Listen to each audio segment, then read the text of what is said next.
Assalamualaikum warahmatullahi wabarakatuh. Nama saya Rivaldo. Saya dari Prodi Ilmu Administrasi Negara dengan NIM 22050200098 dengan nomor absen 35.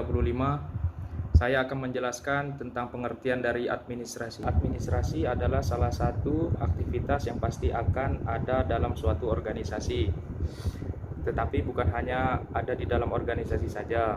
Administrasi berada juga di dalam pekerjaan ataupun di dalam daftar sekolah dan daftar kampus juga pasti memerlukan administrasi. Secara etimologis, administrasi berasal dari bahasa Latin yang terdiri dari kata ad yang berarti intensif dan minister yang yaitu melayani, membantu dan memenuhi.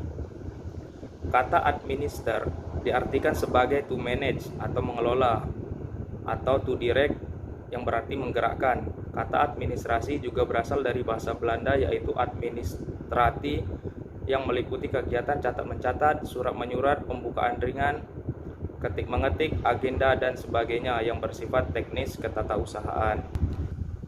Secara ilmu, menurut Leonard Dwight menyatakan administrasi adalah suatu proses yang pada umumnya terdapat pada semua usaha kelompok negara atau swasta, sipil atau militer, usaha yang besar atau yang kecil dan sebagainya. Sementara itu, De Liang juga menyatakan bahwa administrasi adalah segenap rangkaian kegiatan penataan terhadap pekerjaan pokok yang dilakukan oleh sekelompok orang dalam kerjasama untuk mencapai tujuan tertentu.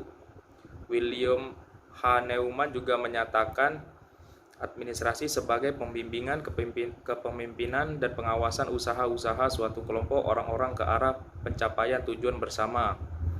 Sondang P. Siagian juga berpendapat bahwa administrasi merupakan keseluruhan proses kerjasama antara dua orang manusia atau lebih yang didasarkan atas rasionalitas tertentu untuk mencapai tujuan yang telah ditentukan sebelumnya. Sementara itu, Dwight Waldo juga mendefinisikan administrasi sebagai suatu daya upaya manusia yang komparatif yang mempunyai tingkat rasionalitas yang tinggi. Jadi administrasi itu dikelompokkan menjadi dua, yaitu administrasi dalam arti sempit dan administrasi dalam arti luas. Administrasi dalam arti sempit adalah kegiatan penyusunan dan pencatatan data dan informasi secara sistematis dengan maksud untuk menyediakan keterangan serta memudahkan memperoleh kembali secara keseluruhan dan dalam hubungannya satu sama lain. Administrasi dalam arti sempit inilah yang sebenarnya lebih tepat disebut tata usaha. Seluruh kegiatan ketatausahaan dapat dirangkum dalam 3 kelompok yaitu korespondensi, ekspedisi, dan pengarsipan. Selanjutnya pengertian administrasi dalam arti luas. Administrasi dalam arti luas adalah kegiatan kerjasama yang dilakukan sekelompok orang berdasarkan pembagian kerja sebagaimana ditentukan dalam struktur dengan mendayagunakan sumber daya untuk mencapai tujuan secara efektif dan efisien. Jadi administrasi dalam arti luas memiliki unsur sekelompok orang, kerjasama pembagian tugas secara terstruktur, kegiatan yang runtut dalam proses tujuan yang akan dicapai dan memanfaatkan berbagai sumber.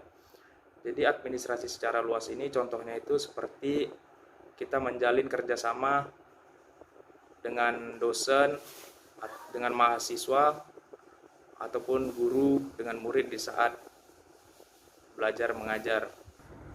Jadi teori administrasi negara merupakan suatu konsep yang digunakan untuk menyelesaikan permasalahan-permasalahan yang ada pada negara. Pilar teori administrasi negara dibangun atas 4 pilar utama. Yang pertama itu pembagian tenaga kerja, yang kedua proses skala dan fungsional, yang ketiga struktur organisasi, dan yang keempat rentang kendali. Paradigma administrasi negara adalah suatu cara pandang nilai-nilai metode-metode prinsip dasar atau cara yang diterapkan untuk memahami fenomena atau memecah masalah dalam administrasi negara yang dianut oleh suatu masyarakat ilmiah pada masa tertentu. Administrasi itu ilmu atau seni administrasi adalah ilmu dan seni sebagai ilmu administrasi mempunyai teori inti dan dapat dipelajari oleh semua orang. Sedangkan sebagai seni, administrasi merupakan keterampilan yang ditempa oleh berbagai pengalaman. Jika kita memandang administrasi sebagai satu disiplin, maka administrasi termasuk dalam kategori ilmu. Sebaliknya, jika kita melihat administrasi sebagai aktivitas yang dilakukan sehari-hari, maka administrasi termasuk dalam kategori seni. Dalam perkembangan, selanjutnya administrasi dipandang lebih konkret yakni sebagai profesi sebagaimana yang dilaksanakan para administrator baik yang bekerja di lingkungan pemerintahan maupun di lingkungan swasta. Baiklah, itu saja yang bisa saya sampaikan atau yang saya jelaskan. Saya tutup dengan wabillahi taufik walhidayah. Wassalamualaikum warahmatullahi wabarakatuh.